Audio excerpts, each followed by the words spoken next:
Então hoje nós vamos prosseguir com esse assunto do Saulo de Tarso, perseguidor do cristianismo nascente, do livro A Prática da Mediunidade com Jesus, Vamos fazer aqui uma introdução do livro Fonte Viva, capítulo 3.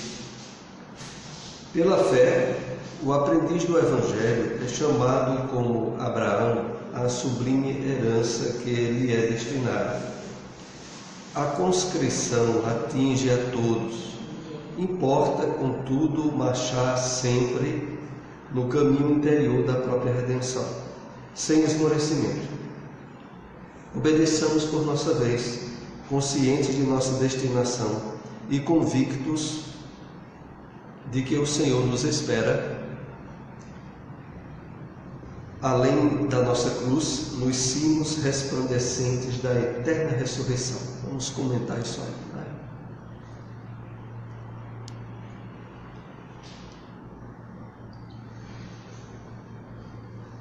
Na doutrina espírita, quando Emmanuel faz os comentários dessas passagens interpretativas da Bíblia, ele sempre habitualmente faz referência a dois tipos de fé. Primeiramente, a gente sabe aquela que mais comumente a fé raciocinada, que encara a razão face a face em qualquer época da humanidade, mas também Emmanuel faz muita referência à fé viva, que é a indicação da vivência do que nós aprendemos em termos espirituais, em termos transcendentais. Então é muito importante notar que uma fé deve estar associada a outra ou levar a outra. A fé que nos vem pelo conhecimento do mundo espiritual, pelo entendimento e filosofia da doutrina espírita, para a partir dela entrarmos no esforço de sensibilização e vivência da doutrina. Quando isso ocorre, nós estabelecemos a fé viva. Nesse texto aqui, Emmanuel, pelo que entendemos, se direciona para a compreensão desse conjunto, dessa fé conjunta. Pela fé, o aprendiz do Evangelho é chamado como Abraão, a sublime herança que lhe é destinada. Veja, ele se refere aqui ao aspecto transcendente que advém do conhecimento do plano espiritual dos objetivos mais elevados da criatura humana, que se estende para além do plano material, do plano objetivo. Porque quando ele aqui se refere a Abraão, o aprendiz do Evangelho é chamado como Abraão a sublime herança, é porque quando lemos no texto do livro Gênesis da Bíblia, Deus promete a Abraão de que ele encontraria a terra da promissão, de onde minaria leite e mel, uma terra de fartura. É claro que Abraão só podia ver essa promessa pelo olhar da fé, de algo que ele não via no mundo físico, mas que algo advindo da confiança dele em Deus. Assim, Emmanuel faz essa correlação ao fato de que nós não percebemos normalmente a realidade do plano espiritual, mas a constatação das leis espirituais da vida, das revelações espirituais através da mediunidade, nos deve levar à certeza e convicção que a princípio Abraão teve como personagem bíblico. E por isso ele continua dizendo: a sublime herança que lhe é destinada, a conscrição atinge a todos. Aqui tem uma palavra que não é muito usada. Conscrição. O sinônimo de conscrição é recrutamento. É realmente a postura de a pessoa estar envolvido. A conscrição atinge a todos. Importa, contudo, marchar sempre no caminho interior da própria redenção sem esmorecimento. Vamos entender essa parte aqui. O chamamento dessa fé é para todos. É claro que Emmanuel se dirige sobretudo para nós espíritas, que recebem o conhecimento do Evangelho redivivo do Cristo, da essência do Evangelho. Mais adiante ele diz: importa, contudo, é importante, entretanto, marchar sempre no caminho interior da própria redenção. Porque é preciso marchar sempre nesse caminho interior da própria redenção. Porque à luz da compreensão espírita e da essência do Evangelho do Cristo, até o momento em que nós não nos integrarmos da forma mais ampla e profunda possível ao Evangelho do Cristo, nós somos escravos. Nós estamos presos ao jugo da matéria, ao engano dos sentidos, a achar que a vida real é esse período rápido e temporário que nós temos de contato com os órgãos físicos, com o mundo material. Isso, para a grande maioria da humanidade, representa uma escravidão ao materialismo. O materialismo, aliás, é o foco para o qual o Espiritismo dirige mais a sua luta, o seu enfrentamento. A luta nossa em termos espirituais profundos é contra o materialismo. Então, o materialismo, para a grande massa da humanidade, é uma escravidão. Faz com que a pessoa converja todos os objetivos da vida dela, a satisfação do corpo, a acumulação de bens, as limitações orgânicas que não deixam de mais cedo ou mais adiante surgirem e imporem infelicidade e desagrado. Mas é para isso que o Espiritismo e a essência do Evangelho do Cristo nos chamam, a que a gente perceba essa escravidão e trabalhe por superá-la. Como? Que Emmanuel disse: marchando sempre no caminho interior da própria redenção. Então, o caminho interior da libertação, da consciência espiritual, da certeza da realidade da vida fora da matéria, que nos liberta da escravidão dos sentidos. Vamos adiante. Obedeçamos por nossa vez, conscientes de nossa destinação e convictos de que o Senhor nos espera além de nossa cruz, nos cimos resplandecentes da eterna ressurreição. Vamos analisar essas linhas finais. Então aqui ele diz: obedeçamos por nossa vez, conscientes de nossa destinação. Esse aqui é o ponto X de tudo que nós aprendemos em termos de libertação espiritual. É o quê? É a libertação que é o resultado do despertamento da nossa consciência. Consciência de espíritos imortais. E por isso aqui ele diz: conscientes de nossa destinação, convictos, certos de que o Senhor nos espera além de nossa cruz, nos cimos resplandecentes da eterna ressurreição. Vamos analisar essa última frase sobretudo. Cimos resplandecentes da eterna ressurreição. O que é essa expressão eterna ressurreição no entendimento espírita? A ressurreição, sobretudo, representa a libertação do espírito da matéria. Eterna ressurreição é o estado de consciência que muito mais lá para frente nós lograremos conquistar, aonde não estaremos mais submetidos ao jugo da inconsciência dos sentidos físicos quando reencarnarmos. Quando se atinge um nível de pureza, de elevação espiritual, aonde se entra no corpo e sai do corpo, sem se perder consciência de plenitude de existência. Isso é eterna ressurreição. É o estado usufruído pelos espíritos bem elevados, porque eles, de certo modo, como o próprio termo diz, quer eles estejam encarnados, quer eles voltem para o plano espiritual, eles não passam mais pela inconsciência dos sentidos, que nós ainda passamos,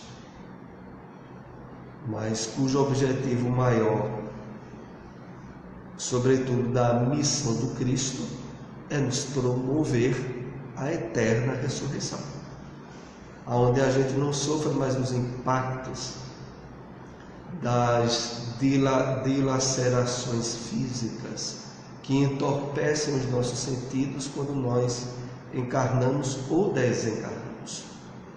O entorpecimento tanto é quando a gente mergulha no corpo, quando nós saímos do corpo. Então vamos agora nos adentrar na continuação do nosso estudo sobre Saulo de Tarso, o perseguidor do cristianismo nascente. Primeiro slide aqui de hoje. No último encontro que nós tivemos aqui, a gente falou sobre o ódio, em parte, um pouco sobre o ódio que Paulo de Tarso tinha contra o cristianismo. E conversamos também sobre o fato de que ele houvera tido um encontro com Estevão, e foi justamente a morte de Estevão que representou para Paulo o início de um campo de sofrimento íntimo doloroso para ele. Porque Estevão era o irmão de Abigail, e Abigail era a noiva do apóstolo Paulo. Só que, quando nós lemos o livro Paulo e Estevão, que é uma obra memorável da mediunidade de Francisco Cândido Xavier, que nós recomendamos muito, nós entendemos ao longo da história de que o Estevão, quando ele era bem mais jovem, havia se separado da irmã devido a questões de perseguição dos romanos. Então ele é preso, consegue fugir e viajar para terras longínquas. A irmã nunca mais teve notícia dele. De tal maneira que Estevão, mesmo depois sendo até vendido como escravo no navio, ele, por ter conquistado a amizade com líderes que estavam levando ele, Estevão consegue essa liberdade, que depois ele precisa mudar o nome para não ser reconhecido. Então, ele antes, quando era irmão de Abigail, ele tinha o nome de... Alguém aqui se lembra? Gesiel. Muito bem. Depois a gente vai ter um slide sobre isso. Ele tinha o nome de Gesiel, mas ele teve que mudar o nome dele e adotou o nome Estevão. Tinham se passado vários anos sem ele encontrar a irmã. E a irmã é noiva do apóstolo Paulo. E Paulo, sem saber, cria toda uma trama para levar Estevão a ser apedrejado. E na hora que Estevão está para ser morto, é que a irmã, por uma intuição, quer ver o rosto daquele prisioneiro que estava sendo lapidado, e quando olha, era o irmão dela.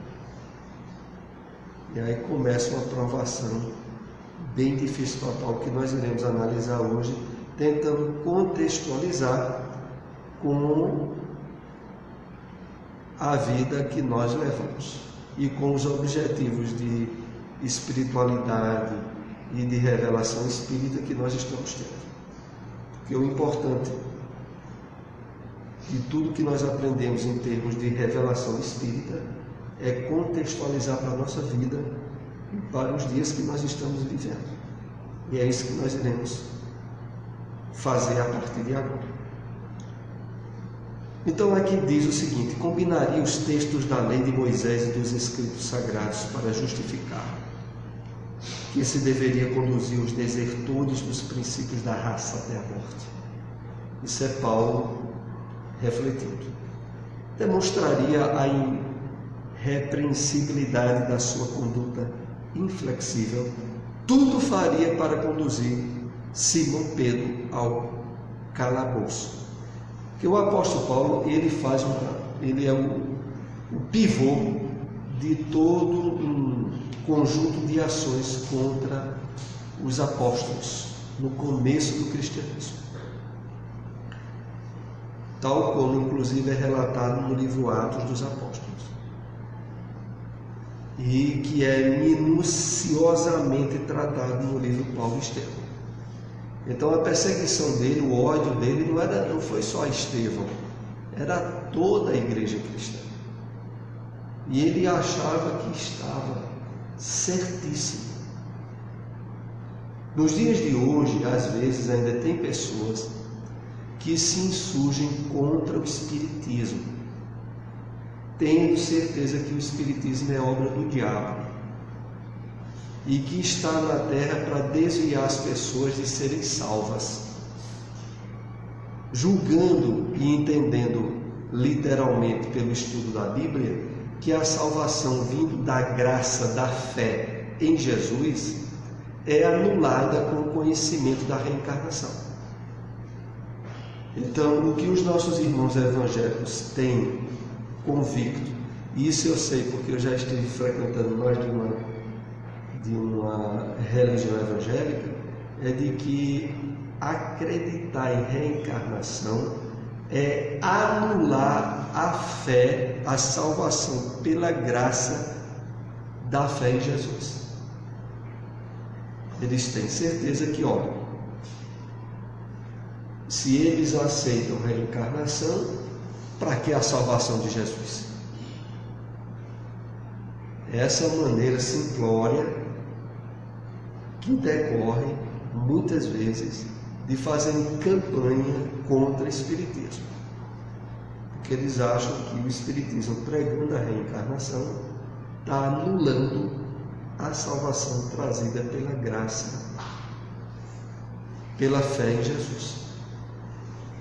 É claro que nós temos um entendimento bíblico à luz da revelação espírita, que não só entende o posicionamento errado deles, como dá o entendimento espiritual, e como também tem certeza de que não é a fé pronunciada verbalmente em Jesus que salva alguém.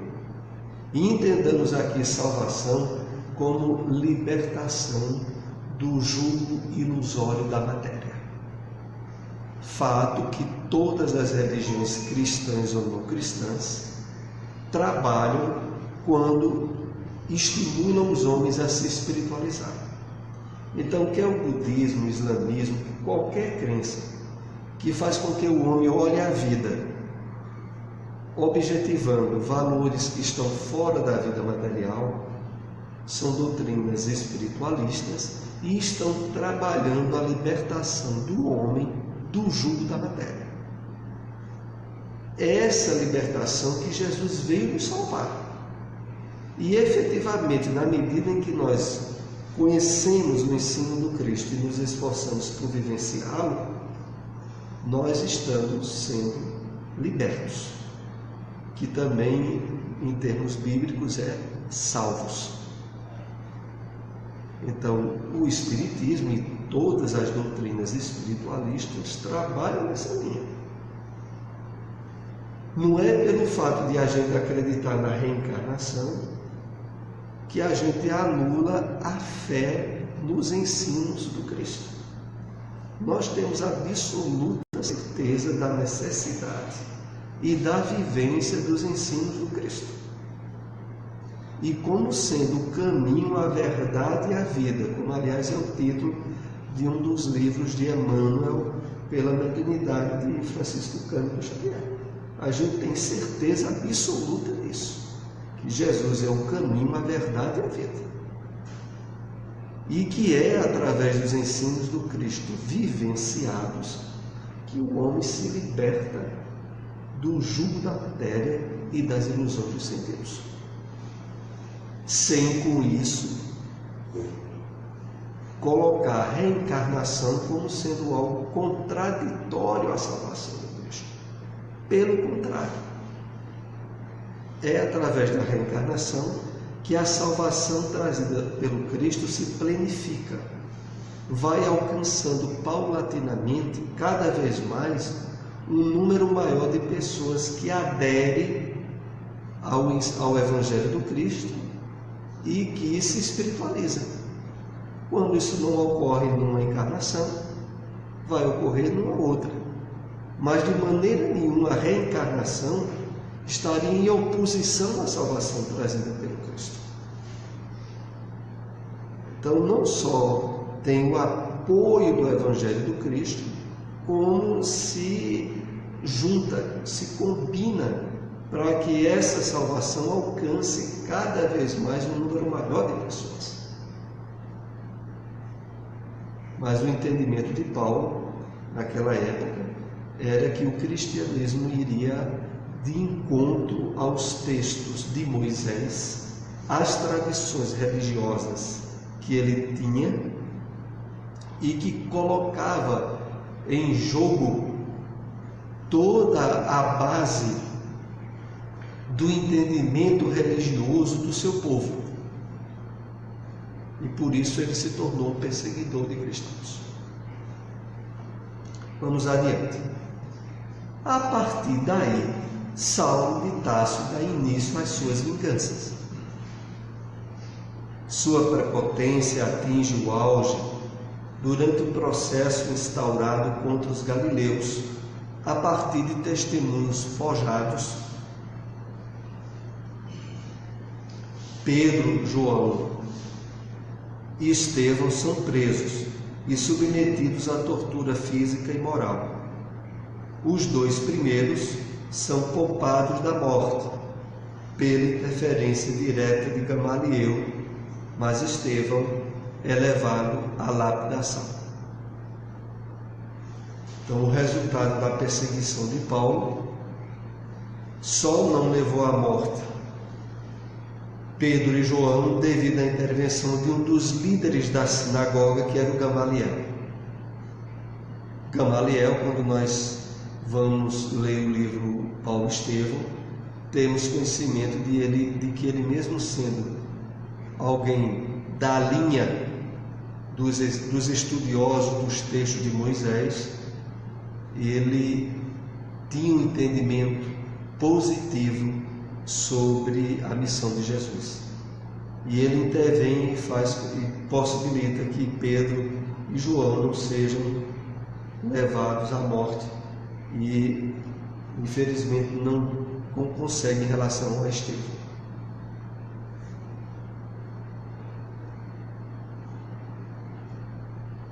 Na verdade, Saulo sofria um assédio espiritual obsessivo dos inimigos espirituais de Jesus e do cristianismo, tornando-se completamente fascinado, obcecado pela ideia de destruir o movimento nascente. De fato, a pessoa fascinada enxerga a realidade de forma falseada, de acordo com a ideia fixa que mantém.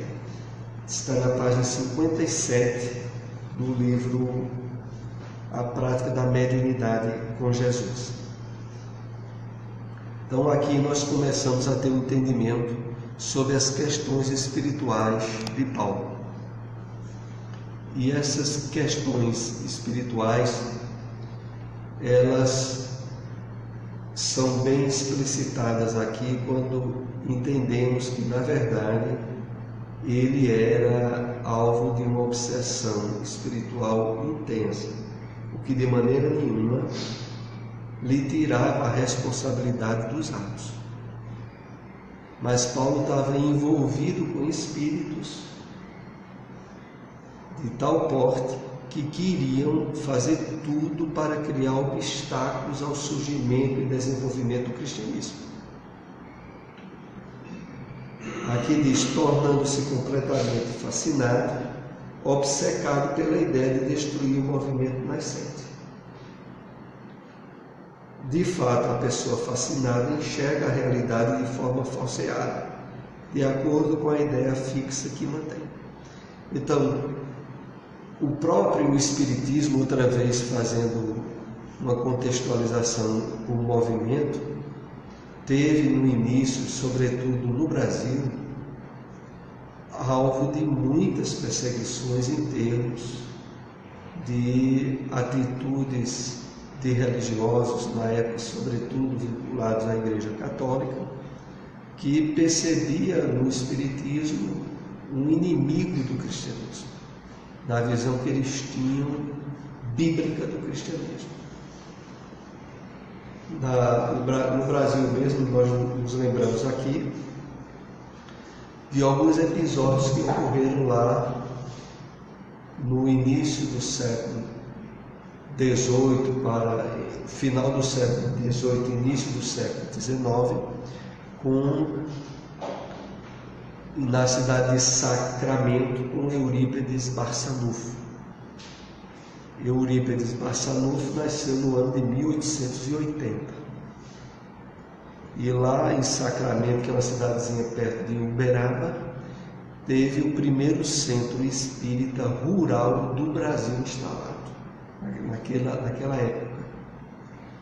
E na cidade mesmo, quando Eurípides se converteu ao espiritismo, ele que era uma pessoa muito católica, o padre da Igreja Católica mesmo achava que ele tinha ficado doido, porque ele era uma pessoa que liderava a cidade em termos de cultura, de estudo e de ser um católico assíduo.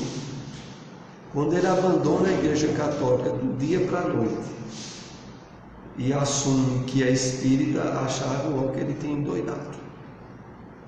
E depois, por perceber que ele não tinha endoidado, julgaram que ele estava obsidiado pelo Satanás.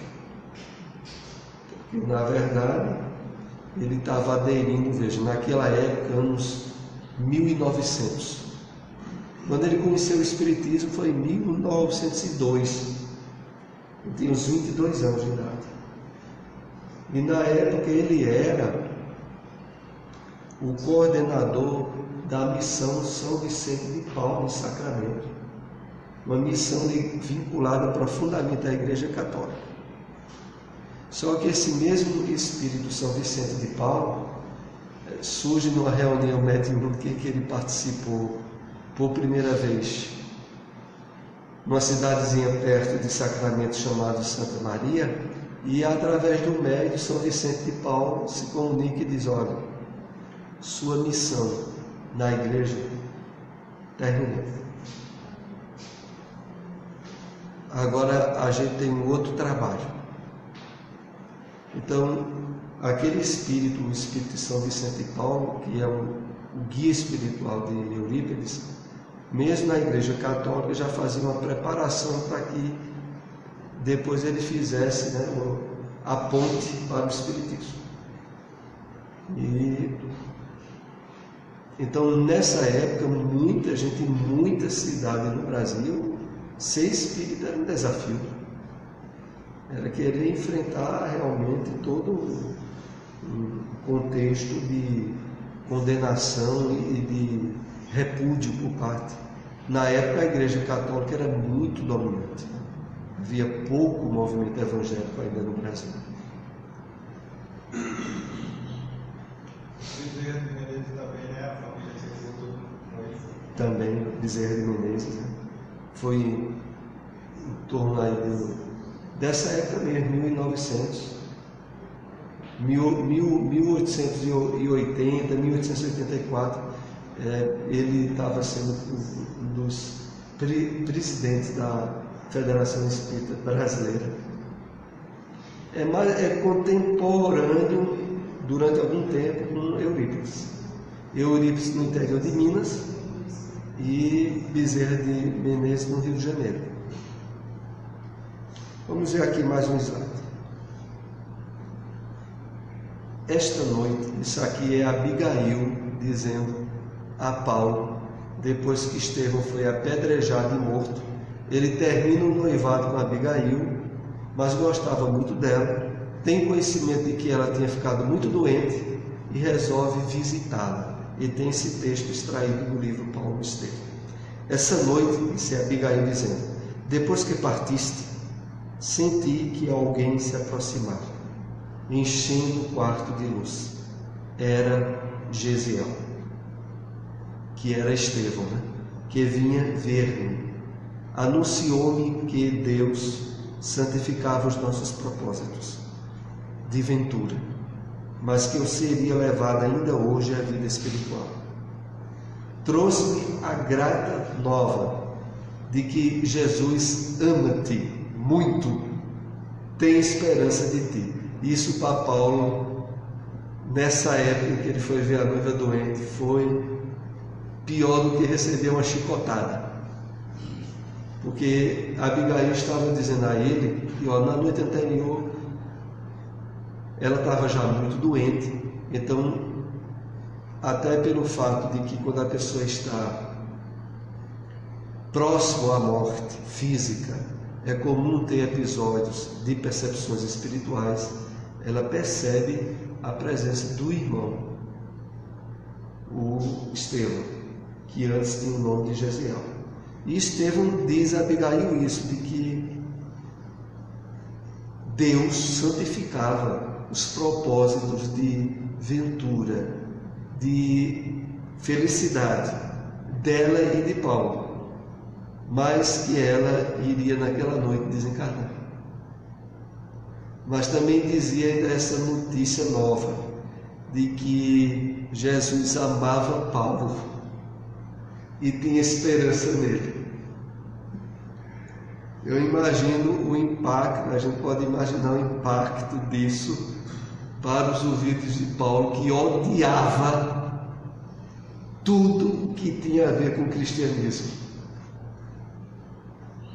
Então foi um momento de prova bem difícil que ele passou aí, o Paulo de Tarso.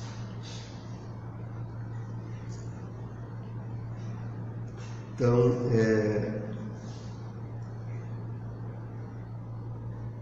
vamos ver aqui mais um slide para a gente entender um pouco mais esse contexto.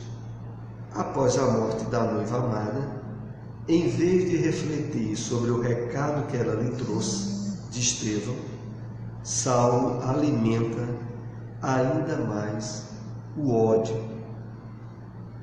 a Jesus, porque vê em Cristo o intruso que lhe tirou todas as possibilidades de felicidade. Saulo novamente cria um sofisma, um argumento mentiroso, Porque pensando em defender a lei de Moisés, na verdade, desejava vingar-se pessoalmente de Jesus. Então vamos entender essa passagem contextualizando ela para a nossa realidade. Veja só o que é que estava vendo. Repetidas vezes Paulo estava passando por sofrimento em cima de sofrimento, devido à perseguição arbitrária dele ao cristianismo. Desde acabar o noivado, desde agora a ex-noiva desencarnar, então era só chicotada, entre aspas, em cima de chicotada. É claro que isso aí era uma forma do mecanismo das leis de Deus trabalhar em nós a superação de orgulho, prepotência e vaidade. Muitas são as pessoas, num contexto bem atualizado em que nós vivemos, que são alvo de muitos sofrimentos intensos, e às vezes um sofrimento em cima de outro sofrimento. objetivando é que a pessoa passe a encarar a vida de uma forma diferente. Como se dissesse, reflita, pense de uma maneira diferente. Essa série de coisas ruins estão lhe mandando uma mensagem. Estão querendo acordar em você para propósitos novos, para outros objetivos. Mas aí a pessoa muitas vezes insiste em querer, como se diz, de cabeça dura, continuar a encarar a vida, a enfrentar os problemas de uma forma humana e desequilibrada. Era como estava acontecendo com Paulo. Na Bíblia, isso que Paulo estava experienciando chama-se de agrilhões. Mais adiante, quando Saulo vai ter um encontro com Jesus e cai do cavalo, ele recebe logo essa advertência do Cristo, né? Duro te é lutar contra os agrilhões, que era essa série de circunstâncias dolorosas que objetivava fazer ele encarar a vida de outra forma, mas ele não aceitava. Assim também acontece com muitas pessoas em relação ao espiritismo. Há pessoas que, por exemplo, mesmo passando por doenças ou problemas de natureza espiritual, onde já tentaram várias vezes tratamento na medicina comum e não obtiveram êxito. E aí tem mais de uma pessoa, às vezes da família, um conhecido, que diz: olha, isso é problema espiritual, procura um centro espírita. E aí a pessoa, muitas vezes levada por preconceito, arrogância, orgulho, de jeito, eu não quero saber disso. Espiritismo é coisa de feitiçaria, de magia negra, mesmo muitas vezes tendo a ideia de que, na verdade, há o espiritismo único e verdadeiro que não tem nada a ver com isso. Mas é a maneira que muitas vezes a pessoa se reveste de uma prepotência para não dar o braço a torcer. O entendimento aqui que eu digo de dar o braço a torcer é começar a encarar a vida de uma forma diferente. E depois de uma série de acontecimentos que houve na vida dela, ela dizer: olha, tá bom, já tá bom, eu não aguento mais, e aí começar a fazer uma mudança de propósitos. E no caso, como eu estava dizendo, poder vir a uma reunião espírita, quebrar a palavra muito nova hoje, que chama quebrar os paradigmas, os modelos estratificados de arrogância contra a revelação espírita, e vir ao centro. Movido pelo sentimento de vingança, Saulo prende alguns cristãos, torturando-os para descobrir o paradeiro de Ananias. Descobrindo que o pregador se encontrava em Damasco, segue para lá a fim de prender. Aqui nós entramos no aspecto da história de Paulo, quando ele investe toda uma carga de ódio a esse líder que estava surgindo entre os apóstolos em termos de divulgação do cristianismo, que é Ananias. E Paulo, ao saber que Ananias estava morando em Damasco, junta os companheiros e vai fazer uma viagem longa a cavalo naquela época, para objetivando prender Ananias. Ou seja, tudo o que aconteceu com ele só estava servindo para ele intensificar mais ainda o ódio contra o cristianismo. É claro que muitas vezes a gente, quando analisa a história de Paulo, se admira de que, mesmo tendo tido essa vida de muitos vezes, porque Paulo, na verdade, foi o responsável direto pela morte de Estevão e de muitos outros cristãos que na época foram alvo de perseguição por ele. E mesmo assim, logo após ele ter esse encontro com o Cristo, ele vai entrar num processo de renovação interior profunda e se tornar outra pessoa. É claro que, como nós mesmo aprendemos no Espiritismo, houve um afastamento das metas, dos objetivos da reencarnação de Paulo.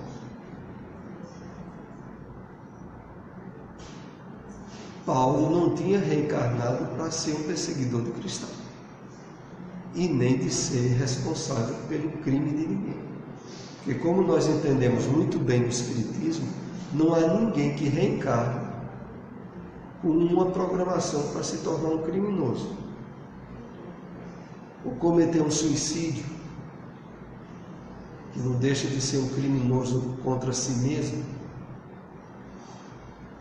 Ninguém nasce havendo na sua programação encarnatória a inclusão disso. Então Paulo tinha, desde antes da sua encarnação, uma programação da qual ele se afastou muito. E que agora, mesmo sofrendo duramente, ele não se dobrava a mudar. É claro que é uma questão vinculada a um orgulho profundo. O problema maior nosso, hoje isso trazendo para o contexto espírita atual, são os orgulhos e as vaidades de tamanho menor que qualquer um de nós tem, mas que estraga muitas vezes o programa encarnatório que a gente trouxe. E quando a gente conhece o Espiritismo e de certa maneira vai levando bem a sério o conteúdo da revelação espírita, a gente vai abrindo as possibilidades de se realinhar com esses objetivos maiores da nossa encarnação. É dito a nós, quando fazemos um estudo das obras de André Luiz, que a pessoa está encarnada nessa fase atual da Terra, ter encontrado o Espiritismo e ter se sensibilizado aos ensinos, às posições de revelação espiritual da doutrina, isso é alvo de certa programação. De que a pessoa já trouxe uma certa maturidade espiritual antes dessa encarnação, para que quando aqui estivesse, se adaptasse de forma positiva ao conhecimento espírita.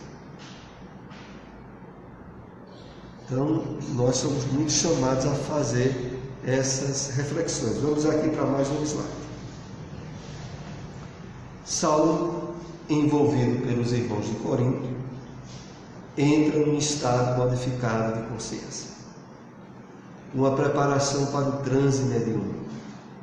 Por isso não entende o que se passava. Ele estava sendo preparado psiquicamente para se encontrar com Jesus, para voltar à razão e realizar a missão que ele estava destinado. Então aqui nós começamos a entender de forma muito explícita de que Paulo tinha uma missão. E essa missão dele não era ser perseguidor de cristão. Mas aí a gente vê como a preparação, os objetivos da nossa encarnação pode se desviar tanto do seu eixo, que você imagine que o propósito da experiência encarnatória de Paulo era ele se tornar divulgador do cristianismo. Era ele de fato ter se casado com Abigail. Era de ele ter em Estevão um cunhado que estaria lhe dando apoio no trabalho de divulgação do cristianismo. E através das circunstâncias da vida ele se desviou totalmente do roteiro.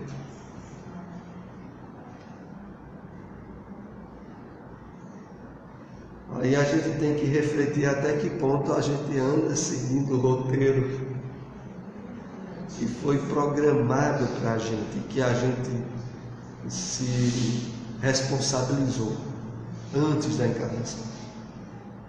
Porque Paulo tinha um roteiro e tinha uma missão, mas ele se desviou completamente.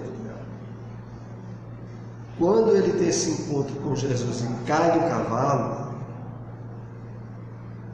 e que vai haver toda uma mudança de propósitos, é um realinhamento com o roteiro do qual ele tinha se afastado. Até esse momento, antes de Paulo ter caído do cavalo, era como se ele tivesse endoidado o GPS dele. Ele tinha um GPS, endoidou e fez uma estrada e uma via totalmente desalinhada. E a partir daí do encontro com o Cristo, quando ele cai do cavalo, é que ele vai realinhar o GPS dele. Voltando aqui ainda esse texto, ele entra num estado modificado de consciência. Nesses momentos que antecedem o encontro dele com Jesus, ele na estrada de Damasco, ele vai refletindo sobre a indução de Estevão, de Abigail. Ele vai refletindo sobre os acontecimentos graves que a vida dele andou tendo. Então, desde a morte da noiva, a morte de Estevão, e ele ia maturando como estava complicado a vida dele, porque veja, na época ele tinha uns 30 anos de idade. Nascer numa família relativamente rica para a época, de tradição dentro do farisaísmo. Ele teve toda uma preparação dada pela família para ser um líder religioso. E quando ocorre toda essa problemática, porque veja, muitos outros da época dele não se abriram a esse ódio contra o cristianismo, mas ele se abriu.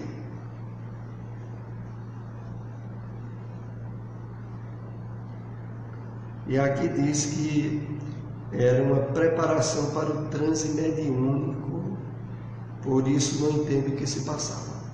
Então, esse transe mediúnico é quando o cavalo dele se assusta com uma luz imensa.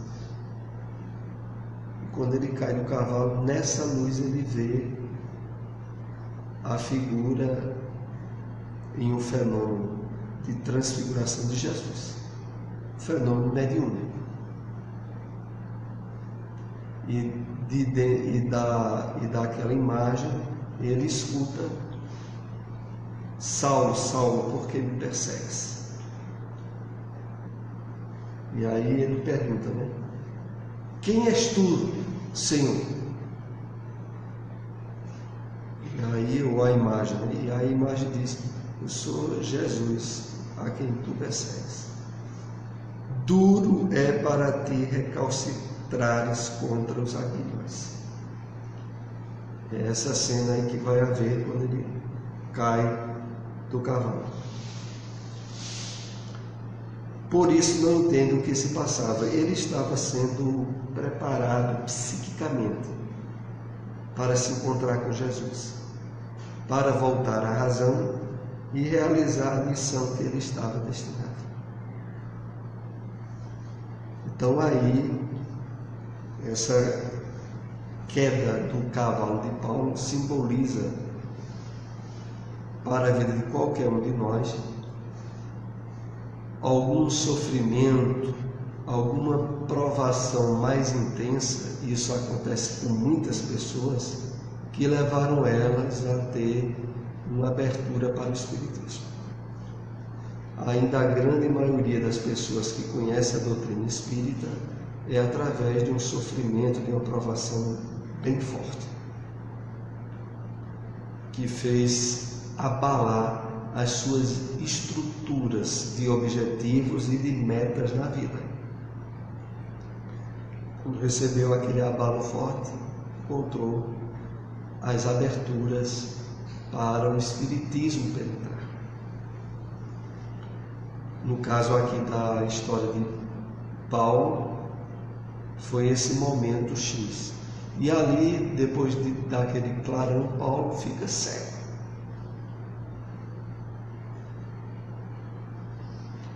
E aí ele ouve Jesus dizer de que, ele pergunta, né? Senhor, o que queres que eu faça? Então toda essa preparação que houve antes dele cair do cavalo sensibilizou ele o suficiente para que naquele momento ele, em termos de consciência, ele acordasse. Porque a questão mais delicada aí foi que Paulo, quando percebe que era Jesus, ele não foi se desculpar, de dizer, eita Senhor, me perdoa, eu não sabia o que eu estava fazendo. Então, em vez de Paulo entrar numa atitude de desculpismo, ele assumiu uma atitude proativa, de dizer, eu não quero saber tu quer que eu faça o que agora? Porque não adianta se penalizar pelos erros que já havia cometido. Adianta agora a abertura a um trabalho novo. E aí Jesus diz a ele, né? Entra na cidade, procura Ananias e depois te será dito o que deverás fazer. Jesus não disse nada de detalhes sobre o que dali em diante seria a vida de Paulo. Diz ele só os passos mais imediatos que ele ia ter que tomar. Vai lá, entra na cidade de Damasco e procura Ananias. E ele vai procurar Ananias cego. E Ananias, através de recursos magnéticos espirituais, restitui a visão a Paulo. E quando Paulo recebe no magnetismo de Ananias a recuperação da visão, aí vai começar todo o trabalho de vida nova dele. É a história mais forte do cristianismo primitivo, que é essa história da conversão do apóstolo Paulo. Nós vamos parar por aqui devido ao avançado da hora. Depois que concluirmos a história de Paulo, aí iremos ver a história de Judas Iscariotes, que teve depois uma reencarnação como Joana d'Arc. Iremos ver na perspectiva espírita esse personagem.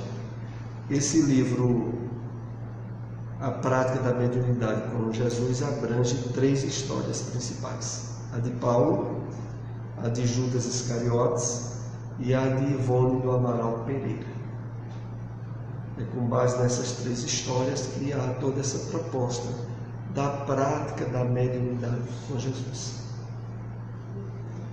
Vou pedir a Clênia, que hoje esteve bem silenciosa, para ser a intermediária ali da prece de encerramento. Vamos acompanhá-la.